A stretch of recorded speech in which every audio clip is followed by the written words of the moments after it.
Hello everyone, good morning, Radhe Radhe. कैसे हैं आप सब? आई होप आप सब अच्छे होंगे, हम भी बढ़िया हैं। सो गाइस, स्वागत है आप सबका मेरे को न्यू व्लॉग में। और गाइस अभी दिन के यही 12:30-1 का टाइम है और अभी मैं मार्केट आई हुई थी कुछ काम से। दरअसल मैं आप सबको बता दूं कि कुछ दिनों से मैं बहुत ज्यादा बिजी थी। देखिए, अचार का काम तो एक जगह है ही, आप सब जानते भाई, वीडियो का भी है, अचार का भी है, लेकिन उससे अलावा भी मुझे एक जरूरी काम था। दरअसल मुझे जो ऑनलाइन मेरे पार्सल भेजने अचार के, उनका बंदोबस्त करना था, क्योंकि स्पीड पोस्ट से और जो पोस्ट ऑफिस से मैं कुरियर भेजती हूँ, पार्सल भेजती हूँ, उसमें काफी दिन लग जाते हैं पहुंचने में। स्पीड पोस्ट में भी दिक्कत आ रही है, उसमें चार्ज ज्यादा है, कल की छुट्टी और है, वो आपको भी महंगा पड़ेगा और देखिए मैं भी अफोर्ड नहीं कर पाऊंगी, है ना। तो इसके लिए मैं जो है गई थी अपना कुरियर का अच्छे से पता करने, और जिससे कि मेरी प्रॉब्लम भी सोल्व हो जाए। आप सबके इतने ऑर्डर आ रखे हैं मेरे व्हाट्सएप पे, मैं मजबूर हूँ, मैं किसी को भी निराश नहीं करना चाहती। मतलब जब वो बोलते हैं हमारा पार्सल कब आएगा, तो मैं क्या बोलूं, मेरे पास कोई शब्द नहीं है, मना भी नहीं कर सकती, क्योंकि देखो भाई काम स्टार्ट किया तो करना पड़ेगा, लेकिन उसके लिए प्रॉपर सब कुछ पता होना चाहिए ना, कब कहाँ से क्या उठाना है, क्या देना है, कब किस तरह से। तो ये सारी चीजें अभी शुरुआत में थोड़ी सी दिक्कतें देंगी, तो इसके चलते मैं करने गई थी अपना कुरियर का और ये सारा बंदोबस्त करने के लिए। तो भाई हो चुका है बंदोबस्त। अब संडे की तो रहती है छुट्टी, मतलब मेरी छुट्टी रहती है, आप लोगों की नहीं, आप कभी भी ऑर्डर कर सकते हो। मैं इधर पार्सल तैयार करूंगी और मंडे से सैटरडे आप लोगों के पार्सल आया करेंगे, एक छोड़ संडे। बाकी हाँ, आप लोग रेगुलरली जिनको जो जो अचार चाहिए, जिस भी चीज का चाहिए, देखिए अभी फिलहाल तो आम का है, नींबू का मैंने अभी बनाया है आज ही, और आम, नींबू, मिर्ची और करेले, ये अचार है मेरे पास अवेलेबल। अगर इससे अलावा भी आप लोगों को कोई अचार चाहिए तो आप मुझे जो है बनवा सकते हैं मेरे से कह के, मैं बनाने को तैयार हूं और मैं बना के रेडी कर दूंगी, तो आप लोग मंगा भी सकते हैं, ठीक है। तो अभी ऑनलाइन की कोई दिक्कत नहीं है, आप जल्दी जल्दी ऑर्डर करो, मैं आप सबके पहुंचाती हूँ घर पे अचार कुरियर के जरिए। तो गाइज अभी जो है मैं बच्चों को ले आई थी स्कूल से, और जैसा कि मैंने बताया था, शिवांश और जीवांशी का ये फेवरेट है वाटरमेलन फ्रूट्स में। तो शिवांश ना इसकी आइसक्रीम बना के खा रहा है। अब हो जाता है ना, बच्चा अपनी अपनी आदत हो जाती है, तो ये ना ठंडा ठंडा तो वैसे है, तो इसकी आइसक्रीम बना के खा रहा है। तो अभी बच्चों ने जो है खाया था वाटरमेलन, और भाई अभी मैं दूध बच्चों को दे नहीं सकती, क्योंकि देना भी नहीं चाहिए भाई, जिनको नहीं पता वो मैं बता दूं, वाटरमेलन के ऊपर दूध, ऐसी दही, खासतौर पे दूध और ये सारी चीजें नहीं देनी होती, तो अभी दूध दे नहीं सकती। तो फिर मैंने सोचा भाई बच्चे स्कूल से आने के बाद सिर्फ वाटरमेलन खाया, और वाटरमेलन ना एक बार तो पेट भर देता है, लेकिन जल्दी वो पेट फिर ना खाली हो जाता है, भूख लगने लगती है। तो मैंने सोचा भी ट्यूशन पे जाएंगी तो ऐसे तो मैं बच्चों को नहीं भेज सकती, मुझे बच्चों के लिए कुछ बनाना था, तो ऐसी चीज मैं सोच रही थी जो कि नुकसान ना करे। तो अभी मेरे को याद आई कि चलो बच्चों के लिए भेल बना देती हूँ। तो सारी चीजें थी, चाट मसाला, नमक, नमकीन, सारी चीजें थी नींबू के साथ, लेकिन सिर्फ और सिर्फ प्याज खत्म हो गई थी।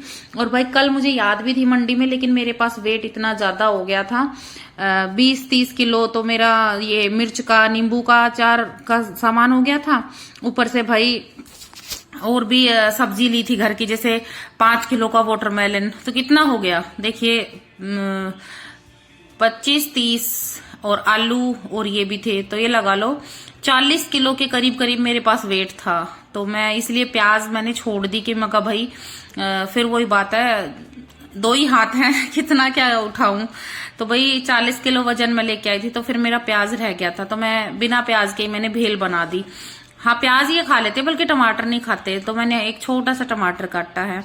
तो अभी ये जाएंगे ट्यूशन, अभी इतना टाइम है नहीं, अगर ये टीवी देखते देखते खाएंगे ना तो यहीं पे ट्यूशन का सारा टाइम खराब कर देंगे, तो इसलिए मैंने सोचा ये खुश भी हो जाएंगे और चलते चलते खा भी लेंगे। तो भाई पहले आप लोगों को याद होगी इस तरह से भेल मिलती थी कागज में, और अभी भी कई कई जगह मैंने देखी है मिलती है, तो मैंने सोचा आज थोड़ा सा ये भी खुश हो जाएंगे, थोड़ा अलग तरीका ट्राई करती हूँ। तो भैया बच्चों को मैंने भेल बना के दे दी थी, और ये बच्चे इंजॉय करते करते खाते खाते जा रहे थे ट्यूशन पे। तो गाइज अभी मैं इनको ट्यूशन छोड़ के आऊंगी, और फिर मुझे जाना है किसी काम से बाहर, और आने के बाद फिर मुझे अचार भी डालना है।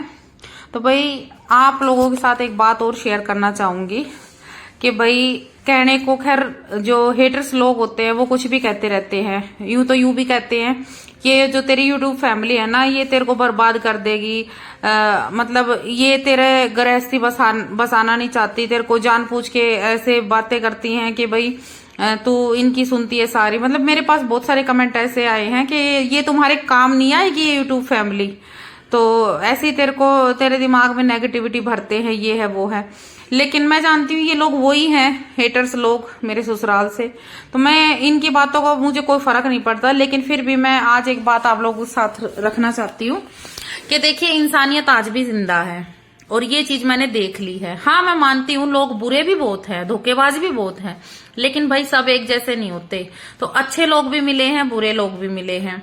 अच्छे लोगों की गिनती बताऊं भले ही कम है, लेकिन है इतना तो विश्वास हो गया कि दुनिया में इंसानियत जिंदा है, लोगों के दिलों में रहम अब भी है। तो देखिए, जहां मैंने जिन लोगों के लिए इतना कुछ किया, उन लोगों को बिल्कुल भी रहम ना मुझ पर आया ना मेरे बच्चों पर आया। लेकिन अभी मैं बताऊं, ऐसे ऐसे लोग मिल रहे हैं, ऐसी ऐसी आंटियां, ऐसे ऐसे भाई मिल रहे हैं, मेरे कांटेक्ट में आ रहे हैं, जिनका मेरे साथ कोई रिलेशन नहीं, खून का नहीं, कैसा भी नहीं, मतलब ना जान पहचान ना कुछ, ना वो मुझे जानते थे, सिर्फ और सिर्फ वीडियो के दौरान वो मुझे जानते हैं। इतनी मदद कर रहे हैं। देखिए, भले ही ये मदद छोटी होगी, लेकिन मेरे लिए बहुत बड़ी है। मैं जानती हूँ मुझे कितना जो है क्या मैं, मेरे पास कोई शब्द ही नहीं है, मैं क्या बोलूं। देखिए, जिनके लिए मैंने इतना किया, पर हाँ मुझे खुशी है कि भले ही मेरे ससुराल वालों ने मेरे साथ जो कुछ भी किया, जो घिनौना काम उन घटिया लोगों ने मेरे साथ किया है, अगर वो नहीं करते तो आज मैं यहां नहीं होती, और आज मैं उन भाई बहनों से, उन अंकल आंटियों से नहीं संपर्क में आती जो आज मुझे सपोर्ट कर रहे हैं। और ऐसे ऐसे लोग जो कि बिना नाम बताए, जान नहीं पहचान नहीं, कोई कांटेक्ट नहीं, फिर भी मेरे लिए इतनी दूर बैठे मेरे लिए हेल्प कर रहे हैं, मुझे हेल्प कर रहे हैं, मेरे बच्चों के लिए। आज तो मैं उनका नाम नहीं बता रही हूं, पर मैंने एक एक चीज, देखिए वैसे तो ऐसे लोगों को भूला नहीं जा सकता, फिर भी मैंने डायरी में उन लोगों को कैद कर लिया है अपनी तरफ से, कि कभी मैं इस लायक हो जाऊंगी कि मैं उनका ये जो है, उन्होंने मेरे ऊपर जो भार चढ़ा दिया ना, ये मैं कभी उतार पाऊं। ऐसे ऐसे अंकल आंटी हैं, ऐसे ऐसे भाई बहन हैं जो कि नाम भी नहीं बताते और इतनी बड़ी हेल्प कर रहे हैं मेरे लिए। तो देखिए, बहुत बड़ी हेल्प है, और मैं ये चीज कभी जिंदगी में भूल नहीं सकती। मेरी यूट्यूब फैमिली मुझे जान से भी प्यारी है। सच में मैंने कभी नहीं सोचा था कि मुझे इन लोगों से इतना प्यार मिलेगा, इस तरह से मैं इनके साथ जुड़ जाऊंगी। मतलब वीडियो मेरी सब देखते हैं, जान पहचान वाले भी देखते हैं, रिश्तेदार भी देखते हैं, मेरे गांव में मेरे चाचा ताऊ ताई सब देखते हैं, सब मुझे जानते भी हैं। लेकिन मदद के लिए ना बहुत कम लोग ऐसे होते हैं जो मदद के लिए आगे आते हैं। खास तौर पर आर्थिक स्थिति देखकर जो कोई फाइनेंशियली हेल्प करता है ना, बहुत बड़ी बात है, जिगरा चाहिए उसके लिए।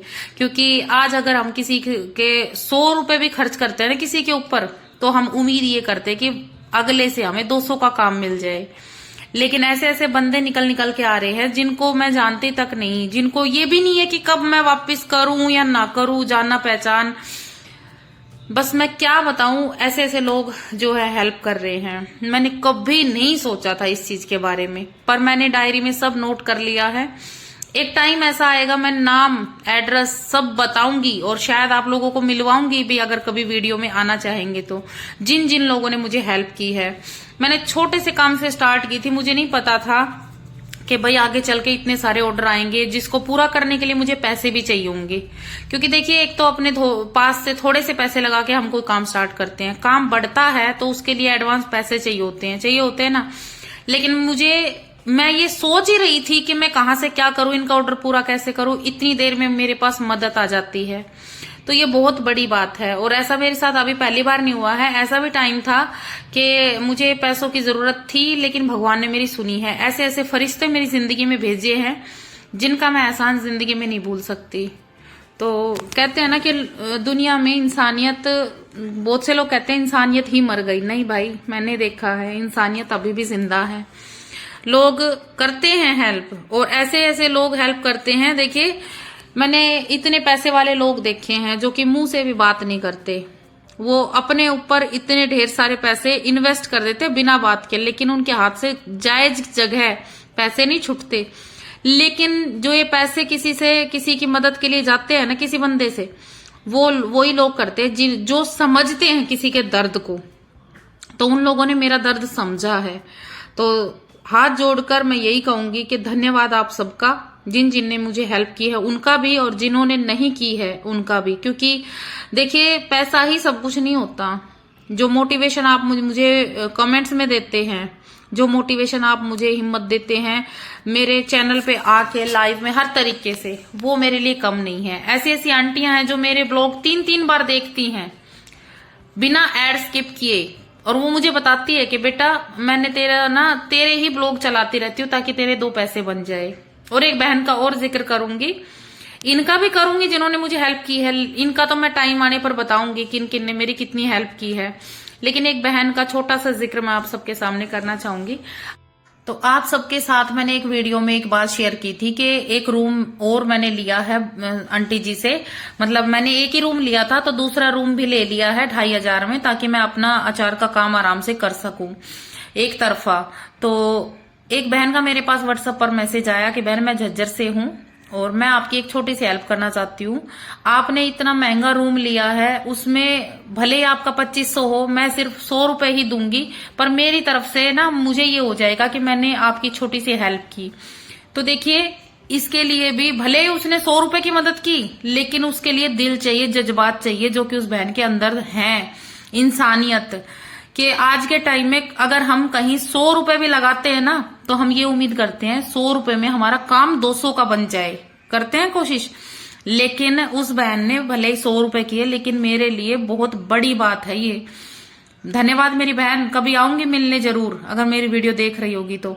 उसने ये बोला कि बहन मैं ज्यादा तो नहीं कर पाऊंगी, पर मेरी तरफ से अगर मैं 100 रुपए करती हूँ तो कम से कम ये रूम आपको 2500 की जगह 2400 में पड़ जाएगा। तो आसान नहीं है ये सोचना, ये जो सोच है ना बहुत बड़ी सोच है, बहुत बड़ी सोच है। आज के टाइम में कोई किसी के बारे में नहीं सोचता भाई। तो मैं भी आगे चल के कुछ ऐसी, अभी तो देखिए मैं खुद ही फाइनेंशियली इतनी नहीं हूं, आगे चल के मैं भी इन बहनों की तरह ही, भगवान मेरे अंदर ऐसे ही इंसानियत जगाए रखे, बस मैं भी हेल्प करना चाहती हूँ, बस भगवान मुझे इस लायक बनाए। तो गाइज आज की वीडियो में मैं इतना ही बता पाऊंगी और यही ऐड कर रही हूँ। इससे ज्यादा अगर मैं बताऊंगी ना तो मैं रो पड़ूंगी। बाकी आप सबका दिल से धन्यवाद।